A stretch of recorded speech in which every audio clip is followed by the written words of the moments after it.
Mshambuliaji Kibu Denis aliyekuwa Simba alilamba dili la kujiunga na Al Nassr Benghazi ya Libya ameshindwa kujizuia wakati anasepa zake kwa kuwaambia mashabiki wa klabu hiyo kwamba kwa mziki unaoshushwa na kocha Steve Barker wajiandae kushuhudia surprise Msimbazi. Akizungumza, Kibu alisema ndoto ya kupata nafasi ya kucheza soka la kulipwa nje ya Tanzania kwa miaka mingi imetimia kwa kujiunga na Al Nassr na kwamba ataenda kupambana na kuonyesha ni kwa namna gani alitamani, huku akikichambua kikosi kilichopo Msimbazi chini ya kocha Barker akisema anakitabiria kuwa surprise mashabiki mwishoni mwa msimu huu. Kibu alifungia Simba jumla ya mabao 15 katika misimu minne na nusu tangu 2021.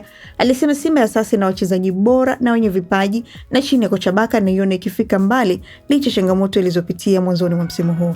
Nikimnukuu, Kibu anasema Simba ina wachezaji wengi na bora na nimepata nafasi ya kucheza nao pamoja.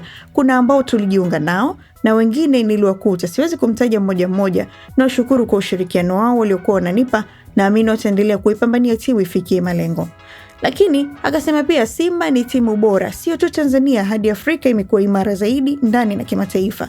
Licha ya hivi sasa kupitia changamoto, lakini imefanya mambo mengi makubwa, naamini itarejea kwenye ushindani na kuwa surprise wote wanaoichukulia poa. Kuhusu dili alilopata, Kibu alisema anaondoka Simba akiwa anaikumbuka kwa namna alivyofanya kazi nayo tangu atue kutoka Mbeya City na anaenda ughaibuni kama balozi wa klabu hiyo na anaomba umuombe ili afanye kazi kwa ufanisi. Hii sio tu nafasi bora niliyopata na bahati kwangu, baada ya kujaribu kwa muda mrefu, naamini nitaenda kupeperusha vyema bendera ya Simba na Tanzania kwa ujumla. Kucheza nje ya nchi yangu ni sehemu ya ndoto. Sasa ni wakati wa kwenda kuonyesha ni kwa nini nilikuwa na tamaa hiyo. Kibu aliendelea kusema kuwa Simba ni nyumbani, huenda nikapata riziki nyingine ya kurudi hapo baadaye. Nawashukuru sana na wanatakia kila laheri, na tamani kusikia ikitoa taji msimu huu, hilo kutimiza malengo yetu tuliyokuwa tumejipangia mwanzoni mwa msimu.